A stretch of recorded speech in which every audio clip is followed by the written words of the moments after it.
The GAA Hour with Colm Parkinson is brought to you by Paddy Power, home of the Money Back Special. And when I started running, I suppose I didn't stop, and when I got the chance to go, I said I should go, and so I opened up. We were only the small little fish out there, so we are on there. Alright, so Cheddar's here as usual. Our special guest for today is Diarmuid O'Keeffe. Diarmuid, welcome to the GAA Hour. Thanks very much, Colm.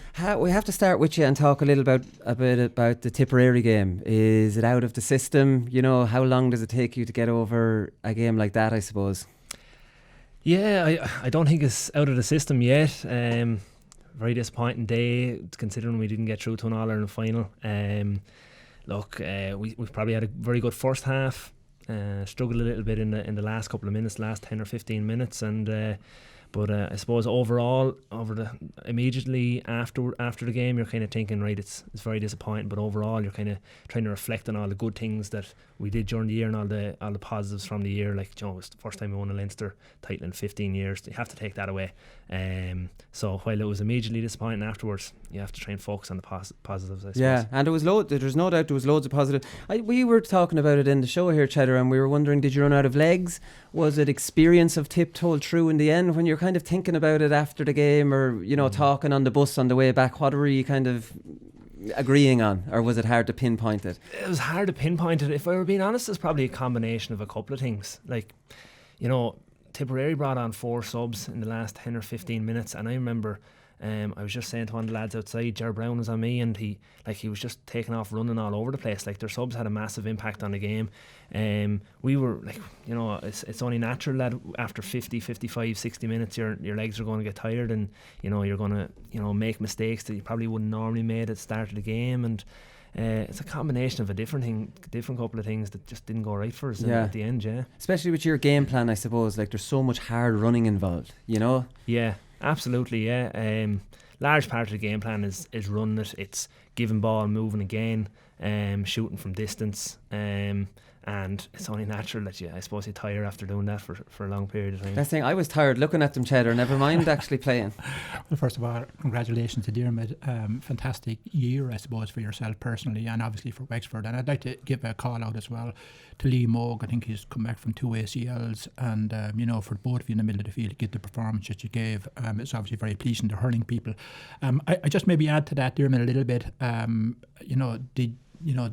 Does this happen, particularly with a team? I know Wexford are a successful team, but, you know, you're trying to, I suppose, turn over, you know, one of the legends of the game as such. Does it happen that you go into survival mode maybe in the last 5 minutes and you're 5 up and you're a man up, and, you know, maybe you move a little bit away, and the balls that you previously would have carried out of the defence and, you know, used them well, you sort of knock them up the field, get them out of the danger areas. So rather than being creative, which I thought Wexford were brilliant at, you go into a little bit of survival mode in the last maybe 5-10 minutes, and look, you try not to, but it just happens. Possibly so, yeah. I think that it's unfamiliar territory to us. The All-Ireland semi-final was the first one. I think it was 2008, was that correct? So it's unfamiliar territory. You try and do the right thing as best as you can, as often as possible. It doesn't really always work out that way, but possibly so. You know, with tired legs, things begin to go wrong that you wouldn't naturally think it would do so at the start of the game, and then when a team, you're 5 points up, you're the opposition are down to 14 men, you think all you have to do is nearly just see it out.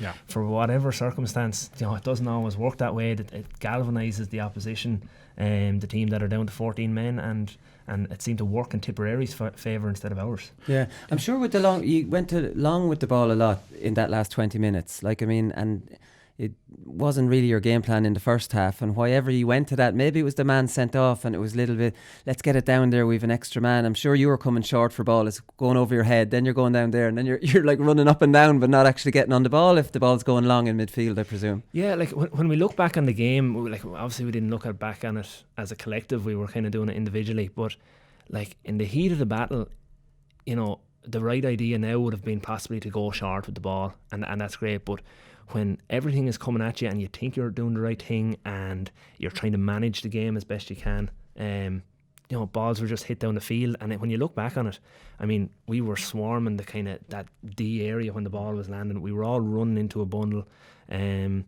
it was possibly the strongest line on the field that you're hitting the ball straight down. We're on top. loving that, yeah. Yeah, do you know, so I think the Diarmuid, look, it raises a wider issue there really, and it's the issue really of the top, maybe 2 or 3 teams, and the sort of the confidence and the sort of cast iron self-belief that they have built up from winning towards the, and I'm not saying Wexford, but just put Wexford and Dublin and we'll say the mid-tier teams, that you want to knock them off their perch. It's difficult to do that, and I think that's what's really happening here. You don't have that cast iron belief of how to just finish out the game here and go for it. And look, it's in every walk of life. I mean, look at other sports. Look at Manchester United. They had a team, for a long number of years that couldn't be beaten. They probably have a better team now, but just don't have the knowledge of winning and the way of winning and the confidence of winning and that. And there's a whole pile of little small things, I suppose, that impact on that. But I'd probably do a final comment on it, Diarmuid. You're definitely at Camp 4 in terms of using symbolism of conquering Everest here. You're very, very close, and it's just that last piece of getting over the line here. Yeah, you must have a feeling that, what did Davy say in the dressing room afterwards? Do you have the feeling that he'll hang around, or will you need to get on the bus again and head down to his house and use no, in fairness, there wasn't much said. I think everyone was devastated in the dressing room, no more so than myself. I don't think it was the right time to, I've been spending 15 or 20 minutes talking things through.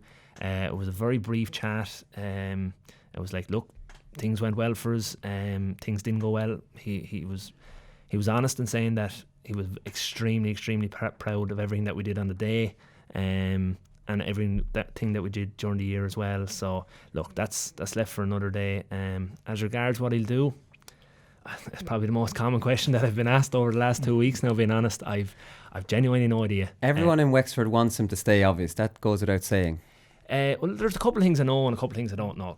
Things I don't know. Except for Jim Bulger. 99%. The things I know is that, look, he's not one to make rash decisions. He'll think things through. He'll do what's right for him and the family. And then, as well as that, like, hands down, all the players, all the supporters, the county board absolutely love him. We've so much time for him, and regardless of what he does, we'll support him 100%. And we've made lifelong friends with that man, and he'd go to the end of the earth for us, and so would we for him. Yeah, that's fantastic to hear, like, because he does get a hard knock, in some quarters, but players seem to love him. He made a comment about players arriving to the dressing room an hour before training, listening to some music, and I just thought, what a nice kind of atmosphere that's created down there. If I wouldn't say he came in on his first day and said, lads, turn on music, I want you all to enjoy each other's company. This kind of happened.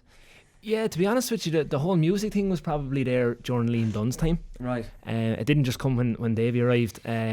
Mark Fanning was the go-to guy for the music, but during the year, a few how do we put it?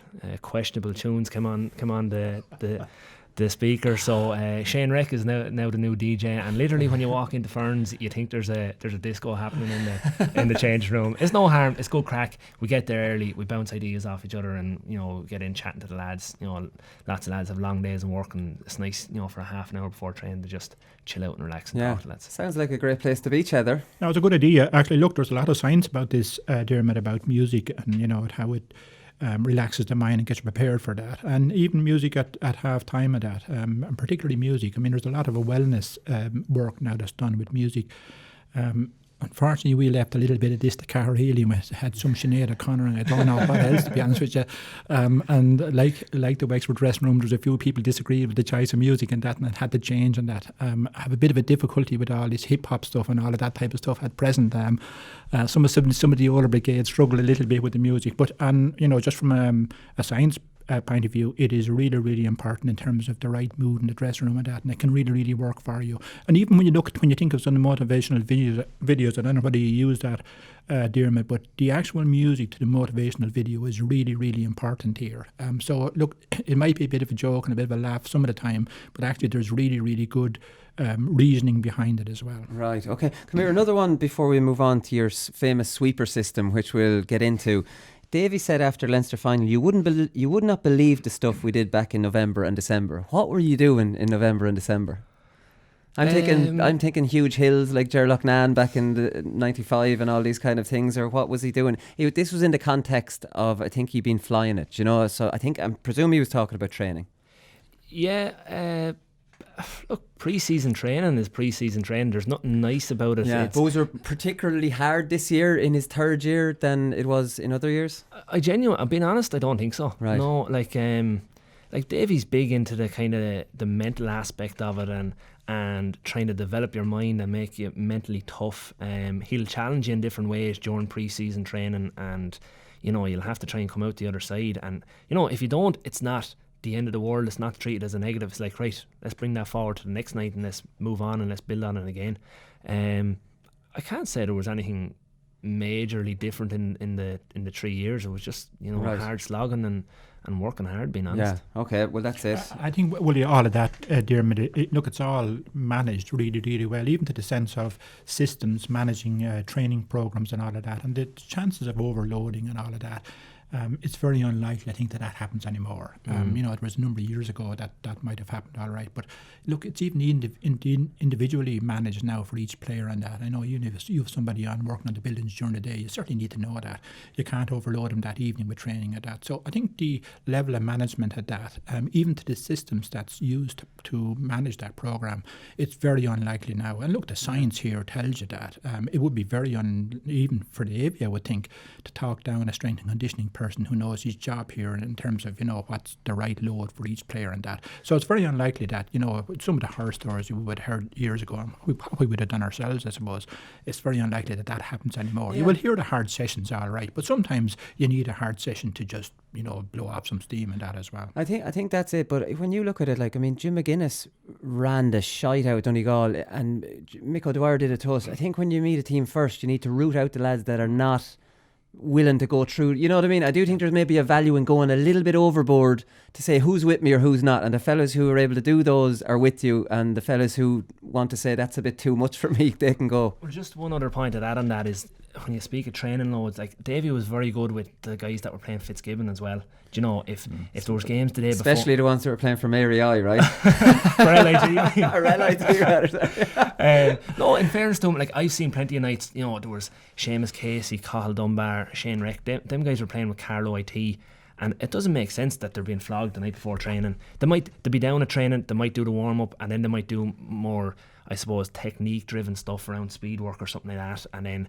they'll be in and showered early and back up to Carlow again. So he was very good that way. Yeah, no, he's definitely a real modern manager, I suppose. I think even Willie, all our professionalism around all of that now is really, really at a very, very high level, to the extent that even recovery from injury, returning to train protocols, and all of those agreements between physios and S&C people and managers and all of that is very, very tightly managed now. So the chances of somebody slipping through the floorboards here and getting injuries from overload and that, I think, are very slim anymore. Yeah, they definitely are. So I want to talk about this sweeper system, because this really kind of hit the headlines again with Don Logan Derrick on the Sunday game, and it was Davey that kicked all this off, because Davey after the game said, people talk to me about the sweeper system being negative.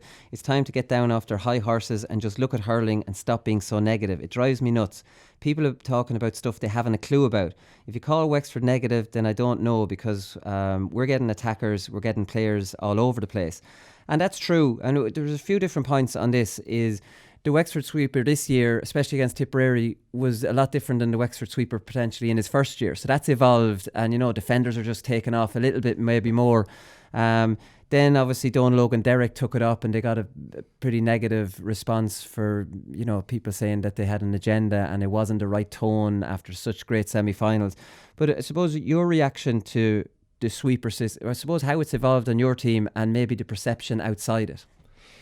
Yeah, I suppose with us, Sean Murphy was sweeper for the first Davies' first 2 years, and Kevin kind of fell into that role this year.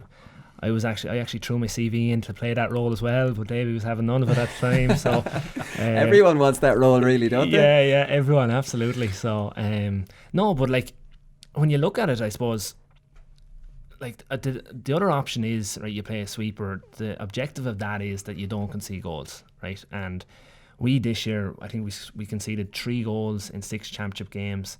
And out of those 3, one was from a free against Dublin, and the second was from a massive mistake from ourselves against Kilkenny and Wexford Park. And like, while the other option for forwards is to kind of drift back down the pitch, I think maybe what Davey's trying to get at is forwards or wing forwards and centre forward and moving back down the pitch. The natural progression of our backs then is to follow them and stick tight to them. And if the likes of Damien Reck or Simon Donoghue end up with picking up a ball in a bit of space, it's a natural progression that they've only followed their man and they're picking up ball and getting shots off. Albeit that we don't want Simon or Damien shooting. We want to get our shooters on the ball or whatever. So it was incredible how much they got forward in that Tip game. I hadn't seen that before, because we know that the Wexford half back line has licence to go, and you were wing back for a while, and that was a big threat. But I hadn't seen the full back line, like Liam Ryan coming up scoring. Was this new? Was this like a new tactic for that game, or was it? Or how did that work? Well, Liam as fullback, his job is to, whoever he's marking, make sure he doesn't score, and whatever happens, that you play the game in front of you. I don't think Liam could actually believe the space that was in front of him when he got there. Some score, wasn't it? It's unreal. Serious score, yeah. Phenomenal runner. Just, I suppose, when he sees space, he just keeps going, and it's only kind of, you play what's in front of you. That's what he did on the day, and it worked out for him on that particular occasion. Yeah. But the two cornerbacks, were they given specific licence as opposed to other games, or was that again how it worked out? There was loads of space, and I genuinely think it's just the way it worked out. Like Croke Park's a bigger pitch, there's more space. When you get moving up the pitch, you'll get to the 65 before you know it. When you're cornerback, if you give a pass and move again, you're at the 65. So it's not that, like I said, their primary role is to make sure that their men don't get any scores, and whatever happens after that happens. Just play the game that's in front of you, really. Right, okay. So I suppose that's it with the Wexford half back line. We've talked about this on the show, Cheddar, in that none of them have to hold back and play zonal because they have a sweeper. They can actually mark their men. And to be honest, we were saying that every team plays with a sweeper.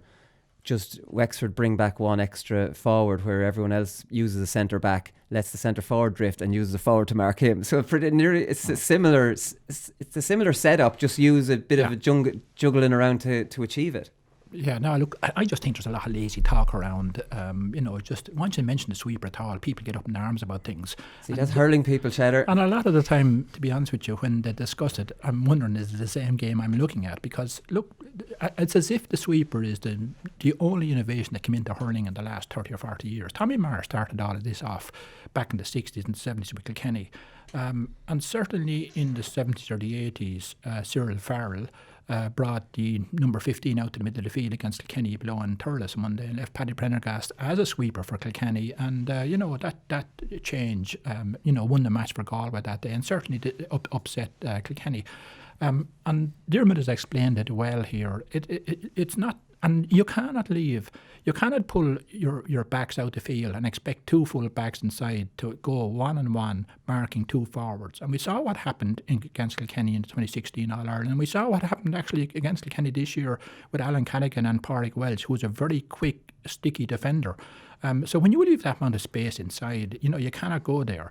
And I think it has evolved, and I think in fairness to Dave and in fairness to Wexford, have evolved it. And I've said this a number of times in the show, Willie, that hurling is going to end up being a very dynamic game where cornerbacks could end up anywhere. We were talking the other day about the Dutch system of total football, where you could end up anywhere in the field and be able to play that. And the man beside me here has all the competence to be able to do that. And you're probably are looking at that type of player now, with a really good skill set of being able to play. Of course, you need to defend. That's your primary function as a defender. But when you move up the field, are you able to shoot from long range? Because Diarmuid has explained that well in Croke Park. The ability of players now to shoot from long range is really, really important to you, number one. But it's actually very successful as well. If you see what Noel McGrath does and some of these players do, and the amount of points they can score, then you were wondering then, can I leave my half back line close to my full back line? It's going to be a serious decision in this All Ireland for both teams. Can I leave my half back line tied to my full back line? Because you'll want to do that. But actually, when you do that, you're going to leave the opposition half forward line out in the middle of the field that can shoot from distance. So what do you do then? So I think coaching and managing in the All Ireland is going to be very, very interesting. Going to be interesting to see how both teams handle that. Yeah, no, definitely. So the way I see Wexford having improved is one of my criticisms of maybe Waterford and Wexford maybe 3 years ago, in that you're playing the sweeper, but for a team that plays a sweeper, you hit an awful lot of ball to the other sweeper. Do you know what I mean? It's like Wexford didn't hit an awful lot of ball to this other sweeper this year. I think that was a big change in your game. I'm going to be honest, Paul Morris in the Wexford dressing room has a broken record about just harping on about using the ball. And if we have possession, why are we giving it away? Yeah. You try and that's probably maybe something that we've worked on over the last couple of years, is trying to, work the ball to a scoring position and not just kind of like turn around and hitting it and let's see, hit and hope kind of job. Traditionally we probably might have hit ball in, try and get Conor McDonald on the end of it and get scores that way. Now we're trying to use the ball as best we can, get our head up, give the ball, move again, and create a scoring opportunity that way. Yeah, I suppose that's the important thing. And I think, Willie, there's one other aspect of that though, and that's why it's so crucial that Davy is held on in Wexford. That if you want to change away, let's say Wexford GAA decided that we want to move away from that style, then there's real difficulties, because Diarmuid has explained that well. Whole hand possession of the ball is either ping the ball to hand or ping the ball to space for fast forwards to move into the space, pick the ball, and then work the combination play around that. But actually, if you want to change that, you're changing a huge amount of behaviours within your team, and that's very difficult to do, as Parg has found out in Watford this year. And I think it's crucial, because Wexford are so near the summit here. It's crucial that they stay doing what they're doing, but actually, maybe improve on little bits and pieces as they go along to get over the line here. But if you wanted to change that for whatever reason, that is a very difficult job for management to do. Yeah, Cyril Farrell was writing in the Independent this week, and I love Cyril Farrell, so you have to be you always have to be respectful when you're criticising some of the legendary pundits and legendary players. But he was saying people talk about shapes and patterns, plays, plies and matchups, and while it sounds good, much of it is pure spoof. Now there is a bit of hurling is reaching a kind of a point where supporters want a little bit more in-depth analysis than maybe a few clips of intensity, or this got stuck in or whatever.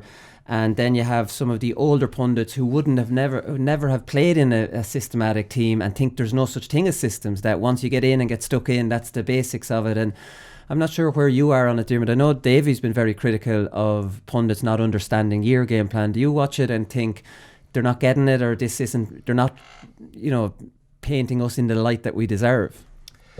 Well, the thing I'd say on that is, when you look at a game on television, you're seeing a very kind of narrow snapshot of what's actually happening on the field.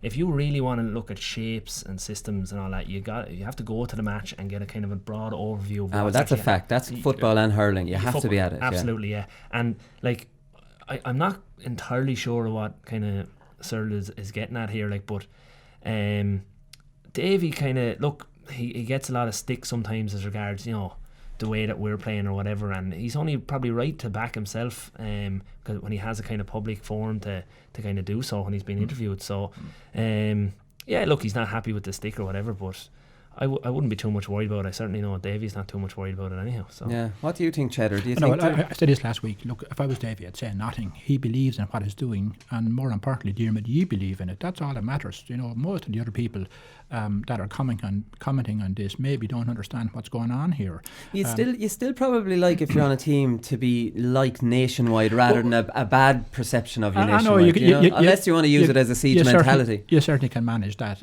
Wally. You don't need to respond to everything. You can certainly manage that in a very different way. I just go back to Cyril. Look, I was just a little bit surprised by his remark. I do think that there is sort of words used at times that you'd wonder, is it hurling we're talking about here, particularly by coaches and that, I just wonder some of the times, is there a little bit of ego going on here? Does people maybe need to sort of feel important? But I can't understand this. Everybody that I know in hurling understands that aggression and competitiveness comes first. It's the foundation of all hurling. And anybody that's saying playing creative hurling, that you don't have that, I can't understand that they don't see that. If you don't have that first, you cannot create anything on top of it. I think what we're starting want to look at is hold the competitiveness. We always had that. It's a warrior game, it's an aggressive game. But on top of that, let's have some creativity. And anybody who saw Limerick last year, Wexford this year, or Clare in 2013, if you cannot see that they're playing a little bit differently than the norm, or a little bit differently than the tradition over the last 30 years, well, I'm not so sure you should be assessing games. No, that's fair enough. And if you look at all the teams, you might even say Kilkenny and Tip would be closest in style, but you'd say Limerick and Cork play a very short game. Yourselves would play a different, almost like sometimes you might see similar to maybe Dublin dropping back to 7th defender and trying under their new manager this year, Matty Kenny. There's so many different styles of play. You know, I like that being pointed out, and there's nothing wrong. But the reason there's different styles of play is because they've different systems, and what's a style of play other than a system? So you can't get away from talking about systems. Everyone's not playing like each other, and people want to be explained that. Yeah, well, I think on that as well, you go like over the last couple of years, let's be honest, we go out against Tipperary 15-on-15. Do you know, they have some phenomenal hurlers out there, and the point you made was around aggression and getting in people's faces. Like if Kilkenny don't do that at the weekend, the likes of Bubbles O'Dwyer, Shamie Callan and McGrath, they're going to pop points over all day. So that is the first and foremost, 100% agree with it. But you have to try and adapt what you're trying to do so that, right, you're keeping the opposition thinking at the end of the day, and you're playing the game on your terms, and they have to change something to try and counteract with you. So Yeah, I agree with that. Dragging them out of their natural style. Yeah. Absolutely, I agree with that, and there's a huge amount of facts on that. Incidentally, I think there's a couple of things to do with that. Your style should suit your players, not the other way around. You cannot impose a style on a team that cannot play the style that you want. And I fully agree with Diarmuid. You need to be able to actually adapt that on the field, and that's where your leadership on the field comes in. And there's one other little point I'd make, that, Diarmuid, Wexford are obviously so close to winning an All-Ireland now, but we'll still always regard probably the Corks, the Kennys, Tips, and maybe the Galways as being the teams that you need to beat here. And we spoke about this earlier on, Willie, in terms of mentally, you've got to do something to disrupt them, because they're after winning 30. I don't know what Leinster have, or Kilkenny have 37 Leinster championships, and 33 or 4. Or maybe more, 71 70 or 80 Leinsters, and 37 All-Irelands or whatever they have. So you've got to break a mould here, and to do that you need to disrupt, and to do that you need to do something different. Bring something to the table that causes them problems and continues to cause them problems. So Diarmuid, you're right, you need to actually change that in midstream as well. And it's interesting that if you can bring that to the start of the game and the opposition aren't, ready for it, and they may not have the type of player to be able to deal with it, well, look, it's a great advantage for you to have, particularly when you're trying to, climb Everest. Yeah, no, exactly. Come here, I want to ask you, Diarmuid, how much work goes into puck-outs? Because Christy O'Connor has some good stats on Limerick this year, and we know there's puck-out success rate last year was off the charts. I think it was something like 72% of their own puck-out. Nicky Quaid, they won in 2018. They didn't do so well on them this year. So it's almost like teams had figured them out. Against Clare this year, Limerick lost their first 8 puck-outs, and even though they remained dominant in the game, they won just 27% of their own puck-outs. Now that's 72 down to 27. Against Kilkenny, it was a similar. Quaid was restricted to just 1 mid-range puck-out, while 14 of the long puck-outs Quaid took, Kilkenny won 9 of them. So they're forcing them to go a lot longer, because is there more of a zonal press now that teams are doing, that they're not going man for man and letting players drag them out of position and then opening up spaces, that they're actually standing in zones and not allowing the goalkeeper dictate where that ball's going. Yeah, so the first thing I'd say on that is, Limerick are the All-Ireland champions, right? Everyone was wanting to knock them off their perch. Limerick's half-forward line is such a key line in Limerick's success. And really, Nicky Quaid's puck-outs are the launch pad for everything that they do, in terms of, he'll put that ball into space, and he's such a good striker of the ball, he put it into space, and where lads can run onto it. But in fairness, the likes of Cork, the likes of Clare are no different. I remember playing Cork in the league in 2018, and one thing we focused on during the match was Patrick Collins was in the goal that day, and Cork will drag you into the centre and they want the ball out on the wings for them to run onto. Clare no different. I was marking Dave Reedy last year down in Páirc Uí Chaoimh, and I ended up for majority of their puckouts, I ended up in their half back line, because he was just pulling me out of the way, and then I was leaving Shane O'Donnell or John Conlon running out into the wing, or Tony Kelly running out into the wing and picking up balls. So puck-outs are the launch pad of everything to do. Limerick were at a disadvantage because they were All-Ireland champions, and everyone was going to zone in on everything that they did, and kind of scrutinise everything they did to stop them from getting their launch pad in gear. You have no choice but to follow Reedy there. You'd like to hold your position, because obviously it's going to Conlon. It would usually be Conlon coming out, but if Reedy will take the short one if you don't follow. It's not easy to know what to do in that situation. It's catch-22, isn't it? So, yeah. there's a lot of, I'm sure there's a lot of work goes into these different scenarios, or, you know. Yeah, well, like every team has a video analysis team now, and you're picking up on the kind of common themes that are coming up all of the time. Then you go out into the training pitch, you practice a few bits and pieces. But like I said, you talk through it probably, do you? Like, you talk through it together? Yeah, you do. It can be difficult at times to kind of, when you're matching up 15 on 15, to get, the opposite 15 to kind of play the way that the opposition are going to be playing, because they're not used to that.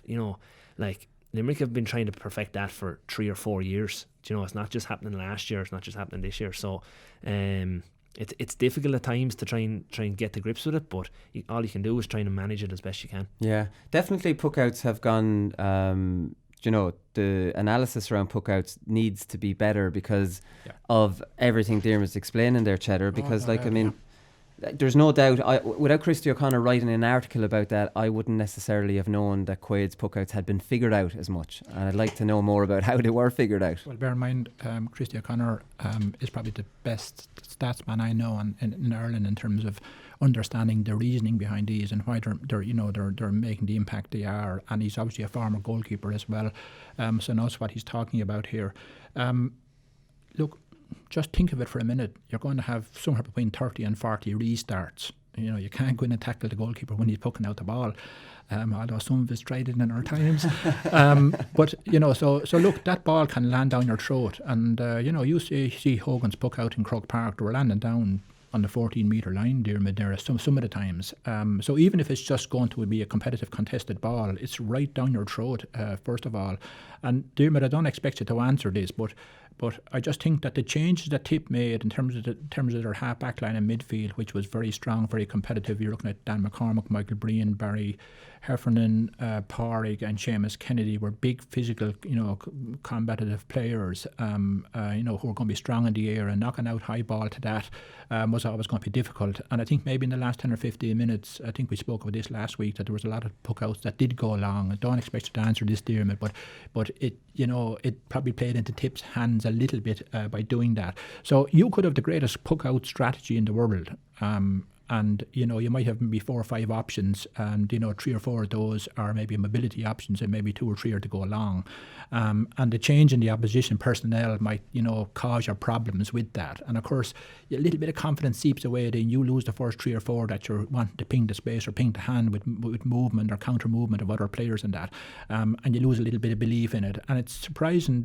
that's why it's so important. You have 30 or 40 of those. If they work for you and you can retain possession, particularly in the scoring area, and get yourself into a shot creation area, it just makes sense that's going to be a great, it's going to help you greatly in terms of driving for the game. Yeah, well, you've asked a hard question for me there, Cheddar. So it's 14 of your last 15 puckouts you went long with, and you lost 10 of those.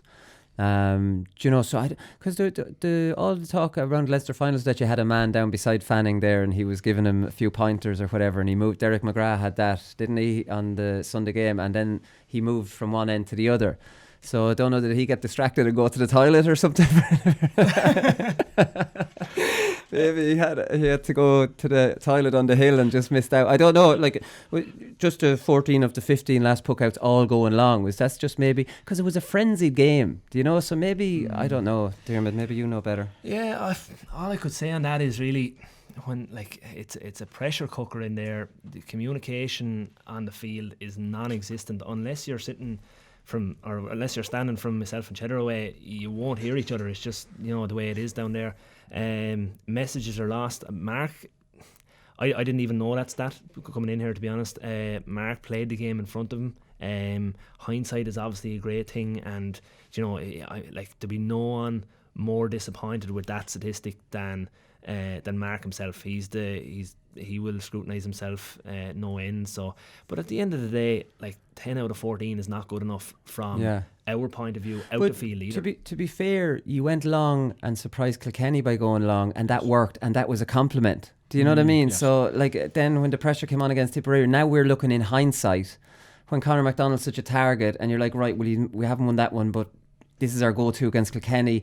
It's very easy to be critical after a game. You know what I mean? I wouldn't necessarily be critical, but it is a standout stat, that you lost 10 of the 14. It is, of course, and I mentioned at the start as well, when you look back on the game and just all of us were flooding towards the ball. It was just a natural thing that if you want to have an impact on your game, right, just go after the ball, and we all just got drawn to it. And like when you're a couple of points up and the opposition are down to 14, you nearly want to say, right, I want to take control of this myself here. You forget about maybe you're being a bit clever around the pitch, and you lose focus on that, and perhaps that's what happened. But like you said yourself, hindsight is great. Yeah, that's a really good point, Diarmuid. And I think that's just level of experience that would stand to you in something like that. And I think there's one other little point to make, Diarmuid. It's interesting with Wexford that it's probably a 3-year building program for you to get to where you are. And obviously you've worked really, really hard, even purely just looking at your the strength and conditioning and the quickness and that of the team is on a completely different level than maybe it was over a number of years. It's just an interesting I suppose statistic that it just takes you that while to get everything right to play to the level that you're playing at, and I just think that you're so close at the moment. Yeah, no, they definitely are. Come here, just one quick one before we move off the Wexford stuff is you kind of had half chances at goals in the first half. I'm not sure if you kind of had a half chance one, like in your head now. Do you think maybe I should have just gone for the juggler there? Again, this is hindsight stuff again. At the time you'd be thinking, look, they need to get a few early scores and get the confidence up. Yeah, well, with my one, I think it was definitely a goal scoring opportunity. I just followed in the ball that went in high, took a chance on it, missed the pick-up that I'd make 9 times out of 10, and I was swarmed before I knew it. Tipperary backs got back, and then it was a case that the opportunity was gone. So I actually played it across to Rory, and he had a massive amount of work to even get it over the bar, and he did really, really well. Sean had another chance. He avoided a defender going in. A shot was blocked. Rory had another chance. Went for the roof of the net, tapped over the bar. Great save by Brian Horgan. At that level, All Ireland semi-final stage, they have to be going in, unfortunately, and maybe that's a bit of experience, a lack of experience on our behalf, not to be getting those scores when we could have needed them.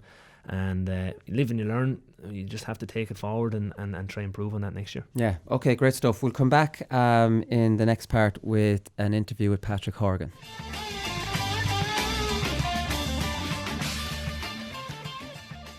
Alright, so welcome back. We're here in the PwC offices and I'm talking to Patrick Horgan, who's won his second Player of the Month. To add to how many others, Patrick? How many have you got in total, or do you keep count? I'm not sure, to be honest. It's probably nice though, it's no consolation for being out of the championship or whatever, but where do you rate personal awards? It's obviously a nice thing to get, nice day coming up and trophy and all that, but it's like when you look back on it, probably it's the position that the Kilkenny and Tipperary boys are in now, that you wouldn't trade for anything, so they're probably in a better situation, but this is a nice thing as well, and obviously something like look back on at the end of the year and say, Jesus, it was nice to win that, but I always prefer getting results with the team and all that. Everyone's kind of happier then, rather than just one fella off up getting trophy. Everyone being happy down training on a Tuesday night is probably the best feeling you could have, Yeah, to trade the Tuesday after winning the big game. So have you got a chance to look back on the Kilkenny game, or where it all went wrong? Even it didn't go wrong for you, obviously, because you scored 3-10, but in general, I suppose. I think it was 15 minutes there after the half time. I still don't know what happened, but we couldn't get the ball past halfway. We played all the hurling in the first half. To go in 2 points up at half time probably wasn't fair on us. We should have been more up. We had 2 goal chances. We never converted in the first half. I just think we should have been more up. And at 15 minutes then, still don't know what happened. But they won the game in 15 minutes basically. So that'll tell you how bad we were after going from running the game to being out of it in that space of time. Yeah, it's hard even to understand what happened there, is it? It's disaster. People say that obviously their mad intensity in that middle third, you couldn't respond back to that. Is that is that how you'd look at it? Yeah, but even when we went short and went longer to avoid that middle third, it still wasn't working for that 15 minutes. Whatever happened, just must have been one of them things. And I think Bill got injured as well in that time, and we just couldn't get the ball in our hand around the middle, and we just couldn't get the ball up. as soon as we sorted it then, it was probably too late. Because we slightly got back into it, missed 2 bad chances then for points to bring it back to 1 or 2, I think. And after that then it was just, we were done. Yeah. Does scoring 310 in a game that you lose, your best performances or biggest scoring tallies seem to come in games you lose? I don't know how that happens with you, but does it make it in a little way, at least you're not blaming yourself for that loss, whereas if you play bad and your team loses, you have that horrible feeling of I didn't, play my part. Yeah, in any way though, it's disappointing when you don't win, like whatever's happening on the field. Like I think everyone's as disappointed as each other. And we're not a group for passing the blame onto any players or anything like that. So we never have been like that, and I don't think we'll ever get into it. But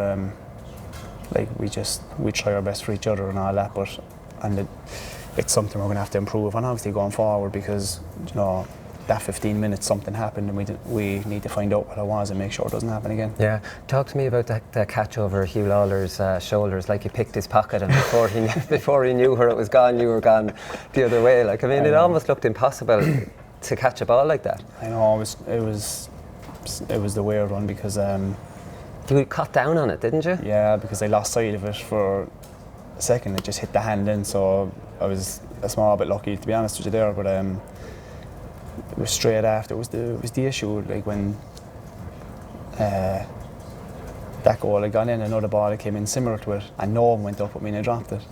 So you're thinking of that rather than the Hugh Lawler catch. And that was probably a goal more than the one previous, but it's only small things. But I was just lucky to catch. I wasn't lucky because I could see it all the way, but it just dropped down in front, so it was hard to get the hand down on top of it. Yeah. Jeez, the technique of that is definitely difficult. I wouldn't even try it again, to be honest. So. But even then, having the calmness to go, Jesus, I've just caught an impossible ball, to go in past a couple of lads and just the goal reminded me a bit of Austin Gleeson, how he finished his big solo run that year too, just kind of tapping it in. Yeah, and I didn't think I had the time. I thought there was fellas all over me, but further I got the goal, further I got away, and I was just, I think the keeper went the right way and all. I was lucky with that too. Yeah. So. Were you surprised John Myler stepped down, or did you think that was on the cards? Surprised he went so quick after the season was over. I knew that his term was up. I just didn't know how it was going to play out. And a lot of it probably maybe got to do with time and all that, but it's a 24/7 job. There's no off season for a manager really. Do you know what I mean? It's a serious thing, and it was probably unexpected, but There was some grumblings about not everything being okay in the Cork camp this year. Ellis was on the terrace watching the Tip game, and then he's back centre back the next game, and I don't know if that's maybe just a rumour or what the story was there. Yeah, you always hear them things, but when you're in training and then chatting to all these fellas, everyone seems delighted, everyone's happy out, and right. I think Ellis away, or he went away, or something like that. But what else to give you? He's a great bit of stuff. The ground he covers in the game is frightening. It was we have I've even said to him geez, some turnaround, didn't it? Not to be at the Tip game and then into centre back, the main attraction the week after against Limerick. So it was weird how it happened. But as regards fellas being happy, I think every fella in with us is happy and we all get on well. There's no group off to the corner or fell out on his own. To be fair, it's tight knit. To be fair, yeah. Right, and it was a weird one. The intensity was so high against Limerick that time. It's like you were responding to the criticism, and then the Kilkenny game, you maybe didn't have something mentally to respond to, and you didn't seem to have that same bite that day. Or it's weird because I just think not that Limerick suit our game, because playing Limerick is never easy. And they're probably the best team that just got caught in the country. But I think their style and our style kind of similar. Each other, and kind of have we have great games against them, to be fair. And anytime we play Limerick, it's like we're the underdogs, but at the same time we're looking back on previous games that we play against them. We're going, hang on, like We have a good record against them. So Yeah. But like you're the masters at the short ball and they like the short ball, so it's almost like they play you at the game you're better at. yeah, you know, well, in some way. something like that. Yeah. Are you a little bit concerned? I'm not going to ask you who you want manager to be. I hear Jimmy Barry Murphy's name being thrown around, The Rock, there's a whole lot of different names.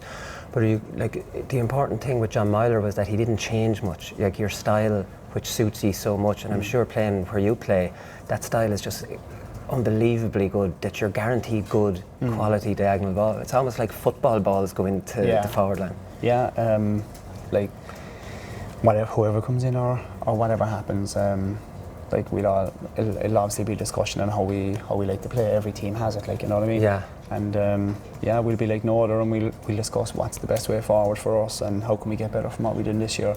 I think there's not much wrong with how we play.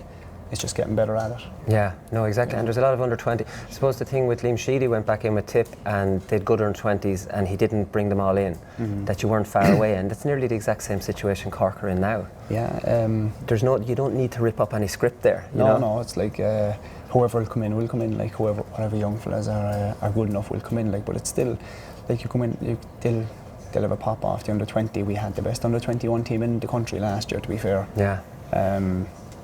Like, and we have the best of them in now, and the best of this 20 team will be in as well, obviously, and like it's a fair step up as well, like from that to this. And even though, like, under 20 they're still big boys, like, but there's still a way to go, like, as in progression, you know. Yeah. Through the ranks. So In a way, like the Cork footballers, do you really need to win that All Ireland? I know Cork have such a great history; they don't necessarily need them. But at this point in time, would an under 21 hurling All Ireland give you that bit of a boost? it wouldn't give me a boost in it. It wouldn't give any the senior players a boost. Right. But I think in general, like, around Cork, it would create something that, you know, it's a trophy. It'd be better than the loss. Like, it'd be better than losing it. You know what I mean? Yeah. And it would just give, I don't know, a small bit of excitement might start rumbling, like, if we'd won it last year, which we should have, to be fair, and we could manage to win the 20 this year. I think, it'd be a good start, like, you know. Yeah, I see Kieran Donaghy's in with Galway doing a little bit of coaching, and apparently he's doing a lot of coaching about the movement up front, because I suppose traditionally in hurling you didn't need to move that much because the ball would be lumped down on top of you and you'd be working off breaks. But the way Cork play, you and Cadigan must work a lot on your movement, you know, because you know that it's coming diagonally one side and it's getting out of a space and making room and stuff. It's something me and Alan always speak about, like, together, because we're more or less the ones that are going to be in there. Whoever's going to be in that position, we all try to have a chat and see what works best for each other, and if we can see something that we're not doing already that'll benefit us, we'll chance it. And it's like movement is one thing, but moving too early, you might not move at all, like. Yeah, you're gone out of that area, you know, then. So but Cadigan's movement is brilliant, in fairness. Like, I mean, it's let him off ahead of you there, I'm sure. It's the timing. It's the timing of it is the main thing. It's not the amount of movement. It's the timing of it is the main thing. Yeah. Like, are you still a maniac for practicing? I'm reading that Jimmy Barry Murphy had to put a spy in the Glen because you're always out practicing frees and stuff. Yeah, I don't want to be known for that. Like, it's I'm saying when I go there, it's just something I enjoy doing. Like, it's going playing hurling. Like, I'm going to be 32 next time I play Championship hurling for Cork if I do, and I don't know. I just feel like I feel younger than I ever did. Like, I feel younger. Well, you're in the form of your life. Yeah, I feel fresh, fit, no injuries, no nothing, and like I just feel like any minute of the day I can practice, I will, like. Yeah. And when you practice, is it always frees, or are you practicing points from play, or who's poking it back out to you? Some young lad from the Glen? Yeah, there's. Have you got a team? There'll be a few behind the goal, they'll be banging it out. But I actually don't practice frees much. Only like when I go proper training session, like when I'm warm, I'll get into that. It's just like I do a lot of like visualization and visualizing the positions I'll be in. So I don't know, does that work or whatever, but I tick a box by doing it anyway. Do you like to make that run out under the stand and then go put it over your shoulder, left-handed, back over the bar? Is that a trademark? Just visualise doing that. Is the do thing. You? Yeah. I visualise doing that a lot. And it's around the 45 usually you're shooting from there, isn't it? Yeah. diagonal run out, and but And over the shoulder. Yeah, practicing in general is just striking ball on the run. But it's that over the shoulder one I'm sure you have to practice, because I don't know how you generate the power, because there's not much backlift, it's obviously all in the wrist there. Yeah, it's I just keep doing it until it's a normal strike. Like, Right. I try to practice it so much that if I'm on the front foot, it doesn't feel as comfortable as I do On the back foot. Yeah. Because you can't be blocked on the back foot, right? Well, It's difficult, it's right? hard, yeah. There is fellas can do it though, to be fair. So. I was in, I always say this on the show, I was at the Munster final with yourselves in Cork, and I couldn't believe the amount of a boy, hoggy boy, that's all I could hear in the stand. Like, Harnedy could make a catch, or Cadigan, or whoever the lads, and it's just well done. But when you get the ball, the crowd is rising, and it's a boy, hoggy boy. Are you aware that you're a bit of a... No, I actually not, to be fair. It's the first I've heard of it. Really? Yeah. Well, maybe it was just a section I was in, maybe it was... I don't know, I hear a lot of songs with Harnedy. Really? They have a few songs and all for the sham, the boys behind the goal. We get a good laugh off them, actually. Yeah. So you obviously fanatical at practicing, but you play a bit of golf as well to get away. I was reading that you don't watch too much hurling, is that true? I don't, no. I was actually playing golf last week in Dingle when the semi-finals were on. My first game of golf, and I'd say about a year. And you'd have no interest, because you think in your head you should have been there, is that? Nah, is no? It's not even that. I just don't, I have no interest in it because, like, I would have usually had, my own time to practice, or like with our team or myself. And then you're watching other teams judging them, good or bad, and then you have to come up against these fellas, like, and they're never as you see on the telly, like. Right. So that's it. You just avoid watching. Yeah, I don't watch it much, to be fair. Right. Okay. What do you play off in the golf? Me, I'm useless. Are you? Oh, gammy. That's unusual now. I'm better than Lehan now though, but two of us be poor now. I'd probably be off. I just go off 18. Go off 18, right? Usually hurlers are like wizards at golf. It's all loose shoulders and. Okay with it, but 18, I've no official handicap or anything like that. Okay. It's more just for fun. Squash. I play a bit of squash in the off season. Right. Yeah. That's great for fitness, actually. Squash. Oh, stop! When you're getting to run around from a like fella 70 years of age, you know all about it. Yeah. Well, come here. Congratulations on the award, and thanks very much for talking to us. Thanks for that, boy. Thanks. Great stuff. Nice one.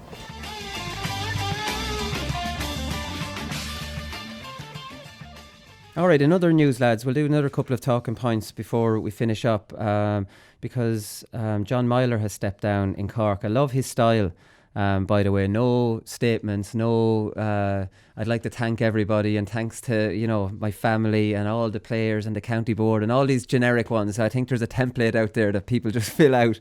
He just left and he's done, and it's kind of pure John Myler. That's kind of old school, and that's it. Won a Munster. Jesus, you'd have to say against Limerick, the true way there was an All-Ireland there, so they'll have a lot of regrets the first year. Second year hasn't gone as well, still got out of Munster, but at the same time they lost to Kilkenny. Maybe there was, it's hard to have seen him. Did he make the right call, Cheddar, I suppose is the right question. Look, only John can say that, really.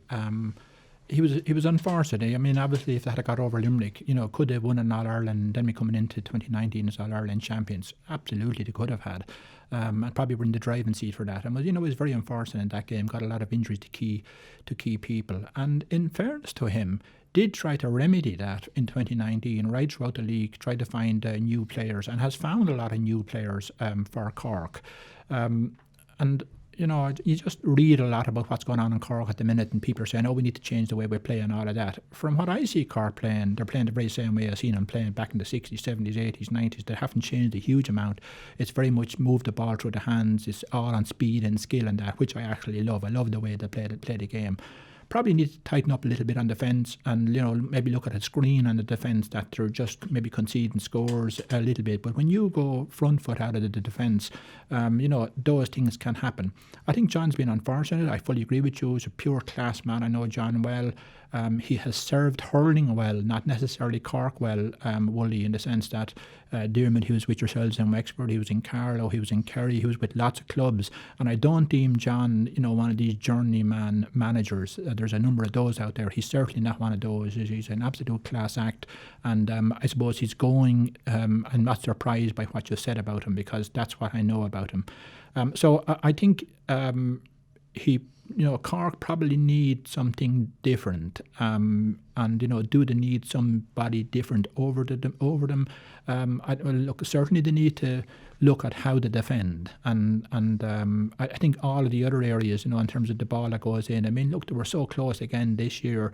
Kilkenny, just being Kilkenny, play right in the face is probably the thing that Cork didn't want that day. If Cork had met somebody else, they could be moving on to an All-Ireland. They're that close. So I think John has done a really, really good job there. Now, bear in mind that he kept improvement in the Cork team, even though they were quite close. Went on and won another Munster title with him against Clare, when a lot of people were saying Clare were the coming team. And in Thurles that day, he completely turned over Clare that day. So I think Cork hurling. I think that John deserves the gratitude of Cork people for keeping the team on an even keel and keep them going along. And I think it probably does maybe need something different, somebody new. But I think they should definitely be thankful to him for what he's done for the team. Yeah, I can only imagine how difficult it is to play against Cork. Like, they play that short game so bloody well. Imagine you're chasing shadows, Diarmuid, and then by the time it gets to somebody free, it's going in diagonally, and it's like I always say, and I said it to Patrick, they almost play hurling like Gaelic football. Do you know what I mean? They give those lovely diagonal short balls that are right in front of the forward. There's very rarely clearances with Cork. Very difficult team to play against. You can't underestimate the role of Fraggy Murphy down there as well. Real good hurling man, exceptionally good hurling brain. I know Éanna Martin and Owen Quigley that played with Wexford. They were down with Sarsfields in Cork and rated them really, really highly. So, right. Their ability to spray balls across the field is unbelievable, really. Like, they did it against Kilkenny exceptionally well. It was no surprise that Pat Horgan came out. It was a 3-10 on the day. 3-10, and Cadigan cleaned up too as well. Yeah. So, but you could even see in the game that they were playing diagonal balls into the two lads and getting a lot of success off that. Yeah. I suppose they lost the middle third for about. Patrick Horgan was saying yesterday. I was talking to him there. They lost that middle third area for about 15 minutes, and they lost the game in 15 minutes. He was saying that they were the better team in the first half, which they were. Only went in 2 ahead, and then get destroyed in that 15 minutes, and then couldn't get back. And then, he was saying, for 45-50 minutes of that game, they were the better team. I would agree with that. I was actually at the game. First 15 minutes of the second half, Kilkenny really raised the game. And went at him, and probably Cork just didn't respond to them at that stage, and I think Kilkenny really left a number of points and sort of got a toehold, particularly on midfield and maybe half forward as well, and Cork didn't respond to him. Interestingly, Wooly, I just saw where Cork County Board have a sort of a priority or a prerequisite that it's a coach they're looking for rather than a manager for the future. And I'm really surprised about that, because they're certainly they're very different people and very different type of people and would have very different competencies.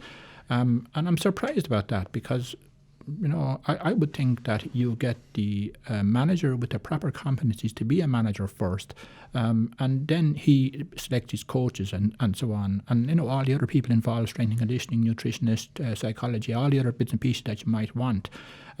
So you may very well get a great coach who mightn't make a good manager at all. They're very, very different jobs.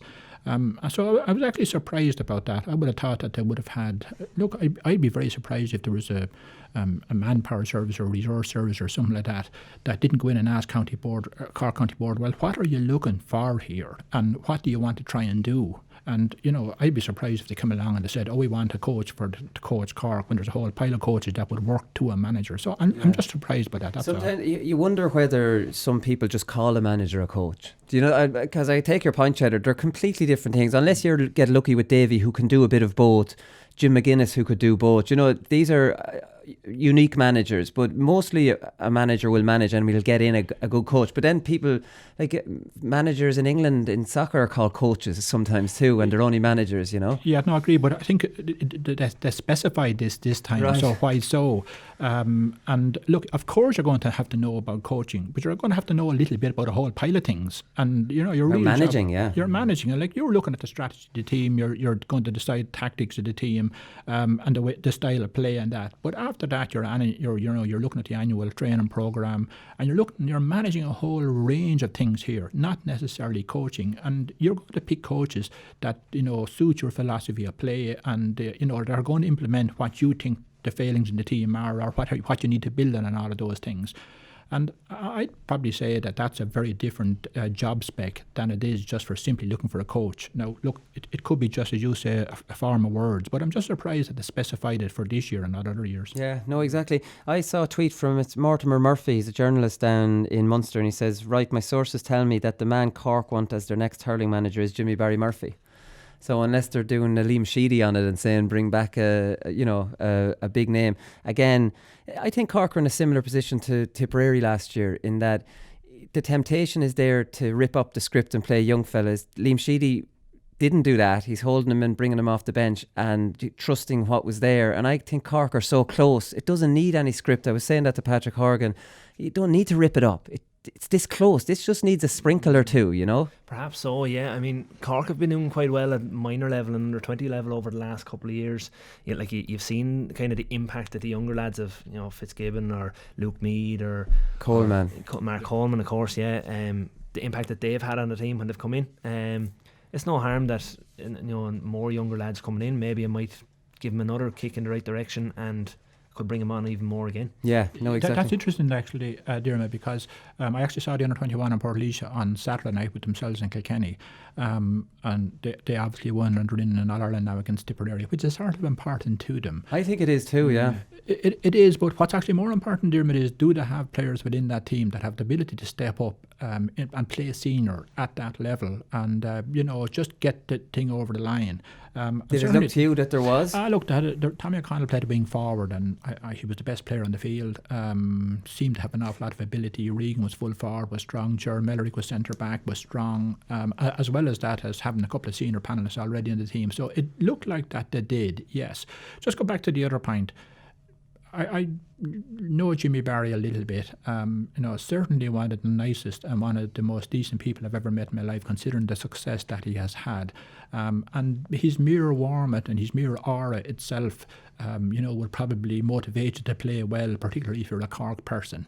But even that, and I couldn't speak highly enough about Jimmy Barry Murphy, both as a player, but particularly as a person. But even that, have you checked that that's the issue with the team here? Because if you haven't, you may be getting the wrong person. And I'm saying, I'm obviously making a fair statement in saying it about this particular person because he's simply an iconic person outside of hurling at all.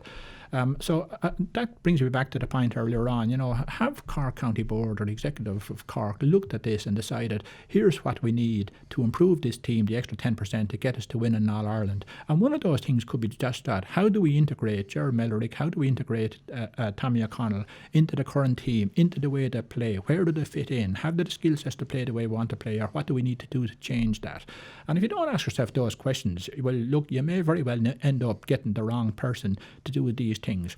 One other interesting statistic on that before we go off it, Wooly. Tip won an All-Ireland under-21 last year and, probably caused a bit of a shock in beating Cork. Yeah. But actually none of their team is on the current team. Diarmuid, correct me if I'm wrong. I don't think any of the Tip under-21s are on it. Now, they have some fair players, Ger Brown, Morris. Morris. There's actually another player there, Diarmuid, that I'm really interested in seeing. I saw him in the Fitzgibbon Cup final, was Mark Keogh. Fantastic player, big man, but actually very skillful man, great control of the ball off the ground, and that would be a serious problem. He's just sort of, coming in for some games of tip of the minute. But it's interesting to think that there's a team after going into an All-Ireland and that one of those players didn't break into the team. No, it definitely is. There's no doubt. Cork hammered them in Munster, didn't they? And then Tip beat them in the final with a bit of a surprise, and then shocked them this year in the Munster final as well. Correct, yeah. So that's it. Yeah, it's just what Cork need. Maybe 2 or 3 players. Diarmuid, in your opinion? I know it's not easy for you to make these statements, being a current player, and I hope to get no players now. Hope these lads are all useless young fellas. No. That's the quote of the year there now. They'll use that as motivation now on the dressing room wall. No, but look, there's no doubt there's a couple of fantastic young lads coming in there. I mentioned the Tipperary team and the Cork on the Cork side as well. So yeah, they're like when we bring in subs into the game, all we're looking for them to do is make an impact, drive the thing on a bit further. And Cork or Tipperary are no different either. They want those young lads driving the whole culture and the whole setup on again. Yeah, no, I just make one comment on that, and Diarmuid, you're right. You certainly can comment on this. I just think that Cork need some good defenders. I think they have a lot of players that are very good at carrying the ball at the defensive pace and, working up the attack and that. But they probably need some defenders who are maybe even good man markers. And I was surprised with Stephen McDonald coming back this year that he is a very good man marker in that. But I just think that they need that. They need players, because if you were caught out, two in the full back line, American two in the full forward line, and let's say that's Seamus Flanagan and John McGrath, you need to be able to manage the one-on-one very well and be able to close down the space and all of that as well. And I just think that they probably need that more than anything else at the minute. They probably have a lot of forwards and a lot of players that can play different ways of playing for them. And I think the other thing they just need to look at, they've used probably the same method of play. I don't like the word system. They use the same style of play probably for the last couple of years with, 15 falling out to 12 and 12 sort of playing across the midfield and that and creating the extra man around the middle of the field. And they probably just need to change that, because probably teams have it well read. As Diarmuid was saying a while ago, there's so much analysis done on teams now. People know how to counter tactic that at the minute. So they probably need to come with something different. Yeah, okay, fair enough. Colm Spillane, of course, was out this year, and he's a properly good good man. Patrick Fanning stepped down as well, just the other managerial casualty. He did release a statement. And there was kind of an interesting comment at the end of the statement. He said, "The process of appointing my replacement now must begin, and I do hope the board can find a suitable successor who can implement the changes necessary to ensure Waterford are successful for many years to come." So there you are, can implement the changes necessary to ensure Waterford are successful. Obviously, the changes that he wasn't able to implement. Cheddar, I'll throw this to you first. First of all, I was disappointed to see Pádraig stepping down. I know Pádraig, it's very, very, very tough managing at this level. And he was probably unfortunate in timing of that to come in, where Waterford public, Waterford supporters, and everybody else sort of wanted a different way of playing for the team. And that's very, very difficult. And, I explained this last week about what is difficult about that. And you just take Tyke de Burke, he was, maybe playing at 6. Generally speaking, would have had another body around him. Now he's free to attack the ball. He can play in a very different way. Same at full back. Your back's play in a very different way. And your distribution of the ball is very, very different in that way of playing, as we've explained earlier on here and here. So you try and change that, and you need to bring people with you.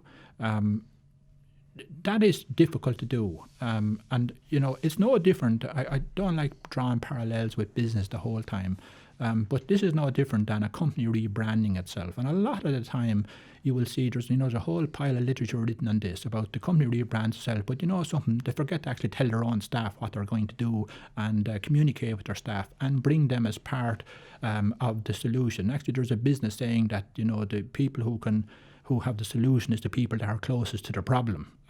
So it's very difficult to do, and Pádraig obviously inherited that. Incidentally, on the plus side, Pádraig introduced a lot of young players into Waterford this year, including the likes of Callum Lyons, Conor Prunty, and that the next manager is going to thank him for. So I think Waterford GAA need to be very clear. What do we want? We're going back to what we spoke about with Cork. What do we want our team to be here? Do we want to play in a completely different way than what has been there for the last couple of years? And if it is, that's going to take a couple of years. We just spoke about a minute ago. I mean, it's taken you a couple of years to really get into the flow of playing, and this is probably by far and away your best years. This won't happen overnight. You might say an annual training program will do it for you. It won't. And you've got to maybe wait for a year to get all the right pieces to fit into the jigsaw and that before things will really go well for you. So back just to finish off on that, look, I think Pádraig has probably done a lot of groundwork for the next manager to go into Waterford, but people need to be really clear what they want. And look, at the end of the day, your county board is executive for your county. They determine to a large extent, and the clubs determine what they want your team to be. And if they want to change to a more open way of playing, or 15 or traditional or whatever you want to call it, well, that needs to be very, very clear beforehand. And I'd strongly urge whoever goes in there to make that very clear when they go in initially themselves. What do you want here? Because you cannot be blamed in a year's time if you do something different or fail in that. So I think Waterford have huge talent, are a team that have a capability of winning in All-Ireland, similar to Diarmuid beside me here, are on a par with Wexford, and have the capability of doing that, and are a huge challenge and a huge opportunity, I suppose, for a manager to go in there. But there needs to be real clarity about where they're going to go, and that discussion has to take place with the team. Players need to know exactly what's expected of them, the changes that are necessary, and they need to be part of that solution.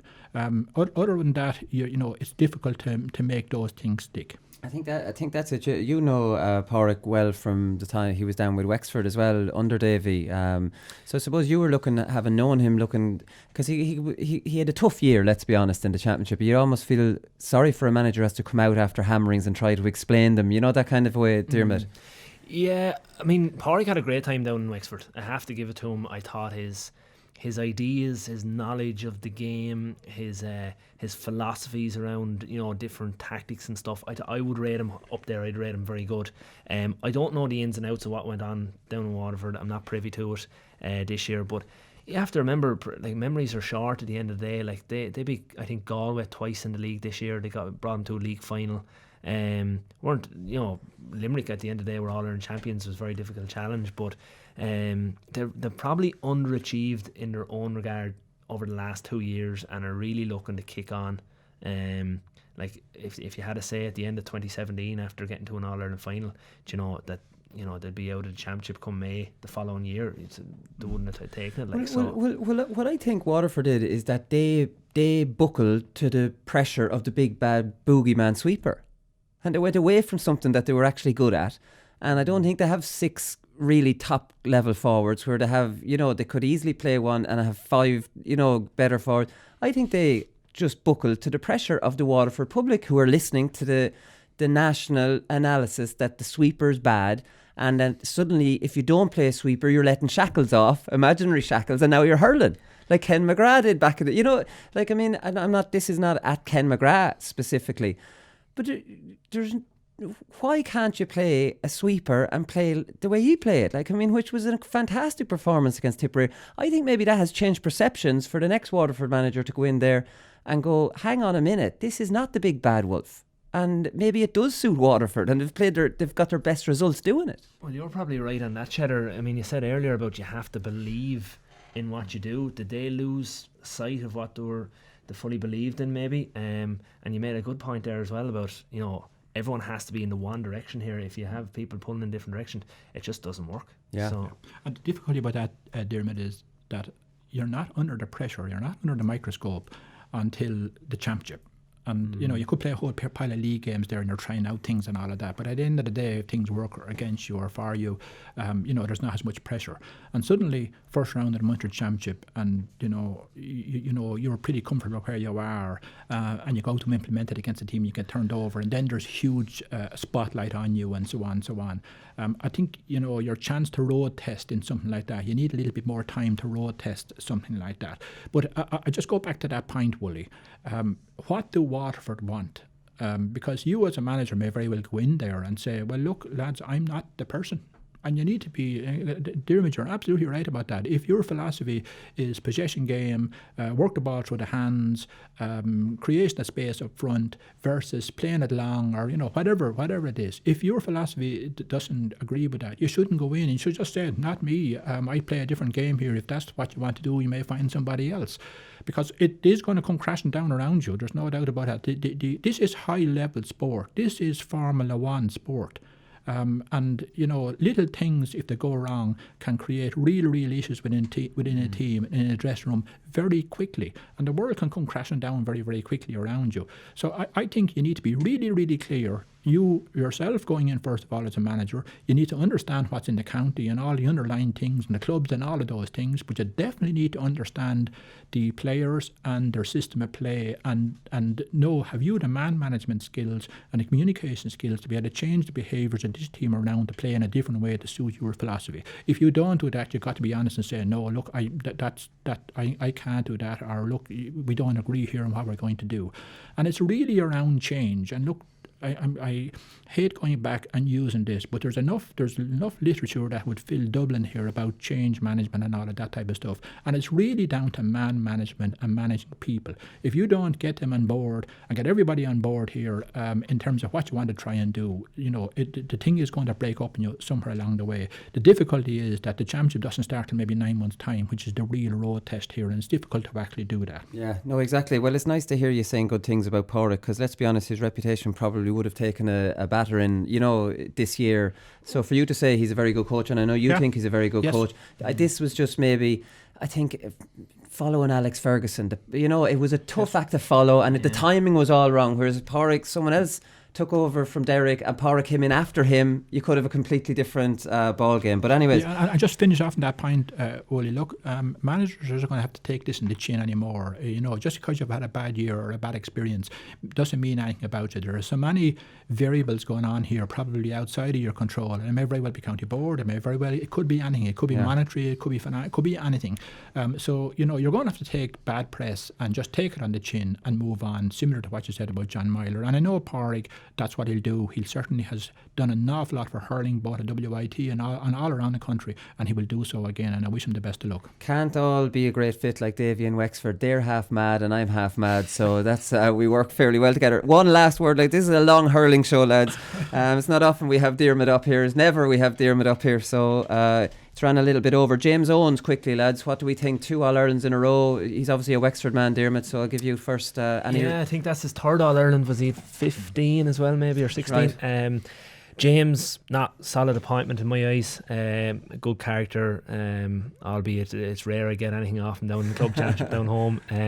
But no, he's good ref. He does be in doing a couple of our in-house games there now and again, and no doubt he'll fly that a little bit. He'll give a few frees pretty easy, and another ref at the other end that's harsh. How do you balance it up? Absolutely. I think it is. I think it's really good. That's a really, really good point that hasn't been brought up before, Diarmuid.